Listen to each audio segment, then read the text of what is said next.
드러나지 않았던 면모가 이번 선거에서는 드러날 수 있지 않을까라고 하는 그런 측면에서 초점을 맞춰서 분석을 진행하고자 하는 생각을 하고 있습니다. 마지막으로 서울대 김의영 교수가 사회를 맡은 제19대 대통령 선거 정책 공약 분석에서는 정치 분야, 경제복지 분야, 사회문화 여성 분야, 외교 국방 통일 분야에 대한 정책 공약을 집중 분석하고 토론을 이었습니다. 이 국방 외교 통일 정책 분야에 있어서는 후보자들의 어떤 우리가 흔히 알고 있는 후보자들의 정책 어떤 성향, 영향이 거의 그대로 반영되어 있음을 알 수가 있었습니다. 토론회 참석자들은 공정한 선거 문화를 확립하기 위해서는 정책 선거에 대한 제도 기반 변화가 중요하는 데 뜻을 모으고 정책 선거 활성화 방안에 대한 다양한 의견을 공유했습니다. 한국선거방송 뉴스 이만들입니다. 인천광역시 선거관리위원회는 제6회 유권자의 날을 기념해 유권자와 함께하는 락 콘서트를 6월 20일 부평 아트센터에서 개최했습니다. 서희태 지휘자의 해설이 있는 음악회로 진행된 이번 콘서트는 일반 유권자 및 다문화 가족, 선관위 직원 등 300명이 넘는 관람객이 참석해 성황을 이뤘습니다.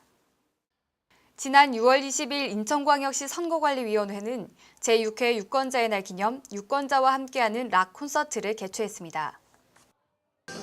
식전 행사에는 유권자의 날의 의미와 선거 참여의 중요성을 되새기기 위해 유권자의 날 기념 행사 동영상 및 선거 홍보 동영상을 상영했습니다. 이어진 개회식에서 인천광역시 선거관리위원회 이유대 사무처장은 유권자가 중심이 되는 축제와 화합의 아름다운 선거 문화가 정착될 수 있도록 다양한 소통의 장을 마련하겠다고 밝혔습니다.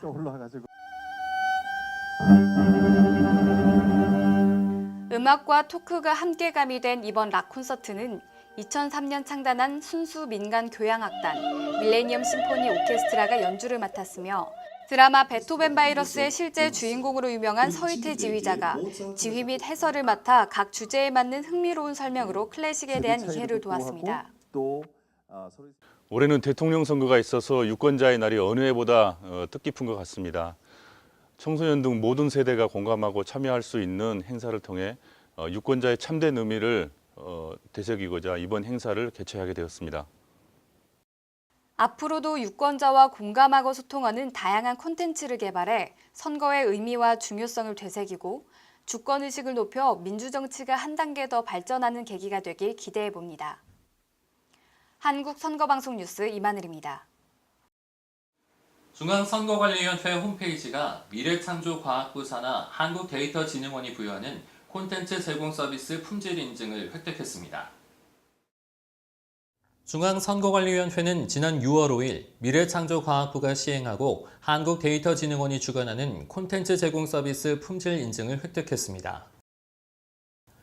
콘텐츠 제공 서비스 품질 인증 제도는 콘텐츠나 정보를 제공하는 온라인 사이트를 대상으로 이용자가 신뢰하고 쉽게 콘텐츠를 이용할 수 있는 우수한 사이트를 선정해 품질 마크를 부여하는 제도로 분야별 전문가와 이용자의 평가를 거쳐 결정됩니다. 제19대 대통령 선거를 앞두고 아름다운 선거의 중요성을 널리 알리기 위해 마련한 제19대 대통령 선거 아름다운 선거 기원 대한민국 온고울 순회 5100km 먼 길 뛰기 대회가 대장정의 막을 내렸습니다. 대회 참가자들은 지난 4월 17일부터 6월 23일까지 총 67일 동안 대한민국 시군청 167개소를 모두 거치며 5100km를 완주했습니다. 사단법인 대한민국일주가 주관하고 중앙선거관리위원회가 후원한 제19대 대통령 선거 아름다운 선거 기원 대한민국 온고울 순회 5100km 먼 길 뛰기 대회가 대장정의 막을 내렸습니다. 이번 행사는 제19대 대통령 선거가 아름답고 깨끗한 공명선거로 치러지길 기원하며 마련됐으며 대회 참가자들은 4월 17일 서울 광화문을 출발해 6월 23일까지 총 67일간 매일 80km씩 달려 모두 5100km를 완주했습니다. 이상으로 한국선거방송 뉴스 마치겠습니다. 시청해주신 여러분 고맙습니다.